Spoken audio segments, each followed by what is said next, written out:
Hey, what's up you guys? My name is Suelo and welcome back to my channel of Nature and Pets. For those of you who don't know me, I am an animal enthusiast with over 30 animals and I happen to be 13 weeks pregnant. You can kind of see the baby bump, not really, but it's there.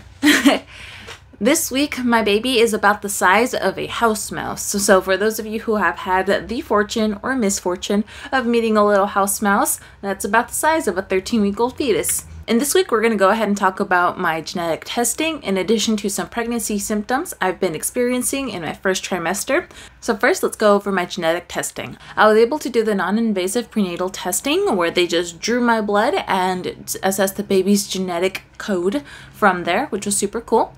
We found out through the genetic testing that there are no chromosomal abnormalities, which is amazing. And we also found out that I have a positive Rh factor, which if you know your blood type, you should know this. I'm A positive and so is my partner, so the odds of the baby being A positive are extremely high. So the Rh factor being positive for both of us is really, really good. Another thing we found out via genetic testing is that I have tested negative for Rubella Immunity, which is peculiar considering I was vaccinated against rubella when I was a small child. This means that once I give birth, I will likely have to get another dose of the rubella vaccine, which I'm okay with, I understand, but we will have to wait until after the baby is born, possibly even after I am done breastfeeding, in order to ensure that I do not introduce any of the live vaccine into the baby, because a live virus like that could potentially cause issues for the baby.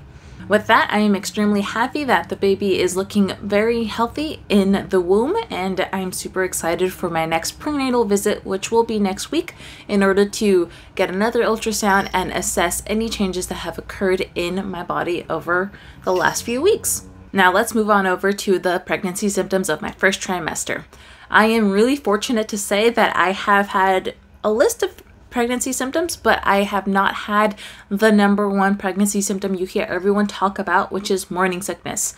Super happy I did not get that because I do not deal with emesis very well. So one of the pregnancy symptoms that I have experienced is frequent urination. I have had to go to the bathroom multiple times a day. At one point I was going every 30 minutes to an hour.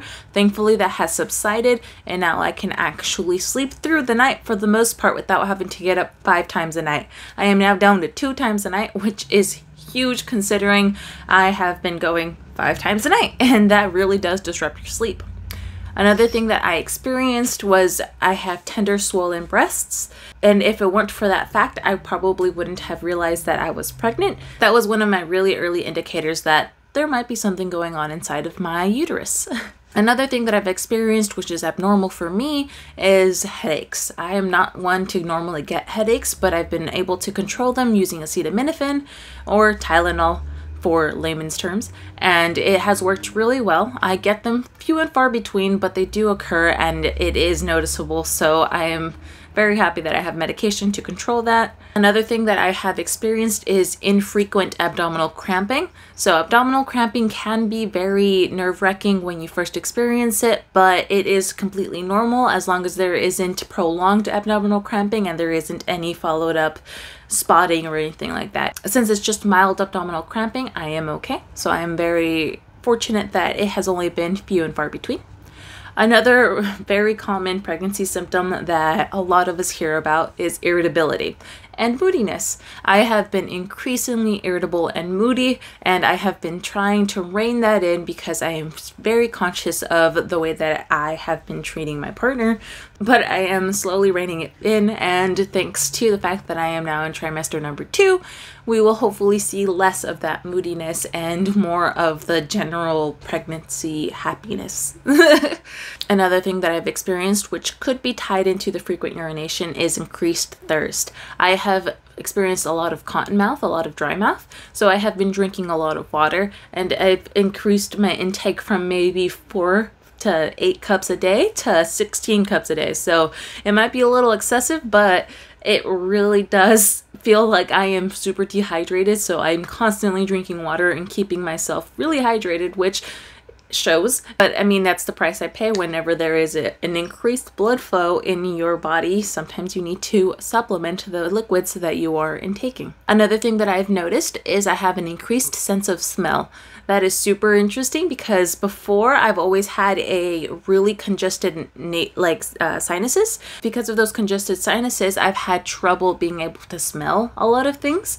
But thanks to pregnancy, I have regained a lot of that back, and now I am definitely more aware of the 30 animals that I own.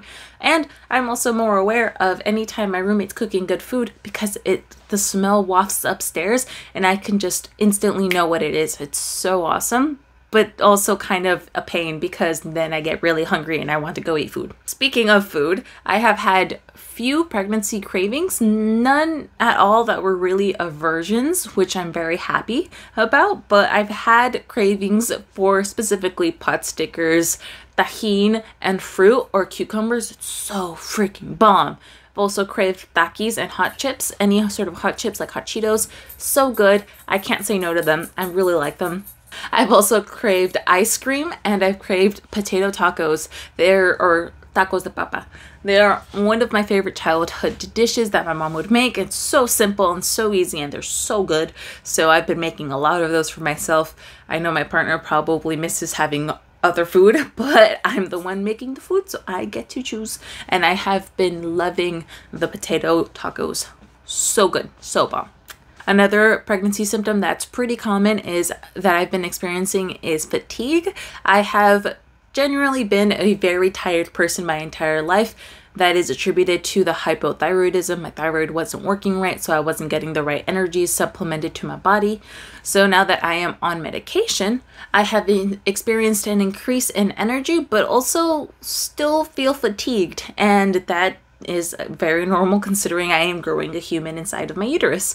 So I would say that I am fortunate that my medication is helping, but I mean, I'm very excited to see how much my medication actually helps once I'm done being pregnant, because I have a feeling that the levels of fatigue I'm experiencing are still a lot higher than they would be if I were not pregnant. So very excited to see any changes that are to come after pregnancy. And one of the last things that I've experienced that is kind of TMI, but we've already spoken about the frequent urination, is whenever I was first pregnant, is that within the first few weeks of pregnancy, I would say maybe up until week 9, I was experiencing trouble going to the bathroom. Like, I was constipated. It was very much uncomfortable, so much so that I had to go out and get fiber gummies and increase my fiber intake because it was just not happening, and it was very frustrating. And this is a very normal symptom because due to pregnancy, your body does a lot of changes, and one of those changes is it slows down your digestive tract in order to allow your body to absorb more nutrients. And unfortunately, that comes along with the fact that you won't be able to go to the bathroom as often as you'd like to. I learned to cope with it, and now that I am in week 12, 13, I no longer really have that issue, which I'm very grateful for. And now I just kind of get to go when I need to go, which is awesome. That about sums up the entirety of my pregnancy symptoms in my first trimester. I am very fortunate that I did not get any of the more severe symptoms that can come with pregnancy, but I still have quite a list, which in retrospect is okay in my book.